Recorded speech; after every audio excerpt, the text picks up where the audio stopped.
आप देख रहे हैं एसडीएम न्यूज़। मैं हूं रियाद अंसारी। इस वक्त मैं महाराष्ट्र के ऐतिहासिक शहर औरंगाबाद से बात कर रहा हूं और आज सिर्फ एक मकसद है मेरा वीडियो बनाने का कि देखिए मेरे व्हाट्सएप पे फेसबुक मतलब इस पे कई ग्रुप में ऐसे कुछ 20 एक जो है तो कुछ ऐसी यादें घूम रही हैं मुस्लिम बच्चों की कि जो भाई हिंदू लड़कों से शादियाँ कर रही है अपनी मर्जी के साथ, अपनी स्वेच्छा से। खैर वो एक अलग मसला है क्योंकि जो बालिग लड़का लड़की होती है उनको अपना अधिकार होता है। लेकिन मैं सिर्फ मुसलमानों के दरमियान में इस बात को लेकर, क्योंकि बहुत ग्रुप में डाल रहे हैं, बोल रहे हैं, रिक्वेस्ट कर रहे हैं कि भाई उनके माँ बाप तक पहुँचा दो, उनके माँ बाप तक पहुँचा दो। मैं तो उनसे कहना चाहता हूँ कि देखिए भाई, जो जिनके दिल में दर्द है, जो भी है, उनके सामने मैं एक बात खुले दिल से रखना चाहता हूँ कि देखिए आज मुसलमान के महल्लों में सूद का, बैच का, बट्टों का कारोबार धीरे धीरे फैल रहा है। कहीं कहीं ज़्यादा है, कहीं कम है। मुस्लिम नौजवानों में बेरोज़गारी बढ़ी हुई है। तालीम याफ्ता नौजवानों को कोई रहनुमाई करने की वो आ रही है। सैकड़ों लोग किराए से रहते हैं, ये बात हो रही है। दूसरे हमारे ज़िम्मेदार क्या कर रहे हैं? हमारे ज़िम्मेदार ये कर रहे हैं कि एक साथ सिविल कोर्ट पे जद्दोजहद लड़ने का ऐलान कर रहे हैं। मोदी जी को जो है तो घेरने की बात हो रही है। बंगाल में जिताने की, हराने की बात हो रही है। संविधान को बचाने की बात हो रही है। ये बात हो रही है। हालांकि मुस्लिम समाज के अंदर टूट फूट चल रही है।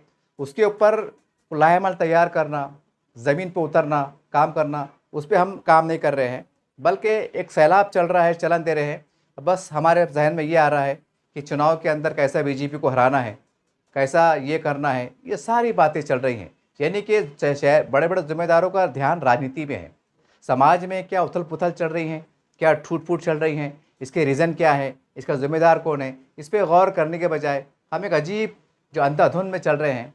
अब बताइए, जब हमारे बड़े, मैं सबकी बात नहीं करूँगा कि भाई 100 में 10% काम अच्छा कर रहे हैं, लेकिन जब 90% काम जो है तो अपनी ज़ाती मफाद परस्ती कहिए, राजनीति कहिए, या अजीब गरीब तर्क से आप चलेंगे। कहीं कहीं तो ज़मीन बचाने की बात हो रही है, वक्फ की ज़मीन बचाने की बात हो रही है। ऐसी बहुत सी बातें चल रही हैं। और एक तरफ मस्जिदें टूट रही है, कब्रिस्तान टूट रहे हैं, बिल्डर चल रहे हैं।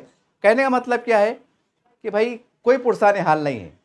तो जब तुम्हारे हमारे बड़े, यानी मुसलमानों के बड़ों, ज़्यादातर की बात करूँगा मैं, सबकी बात नहीं कर रहा, जब उनका ये हाल रहेगा तो भाई ये चीज़ें होती रहेंगी और ये कोई हैरत की बात नहीं है।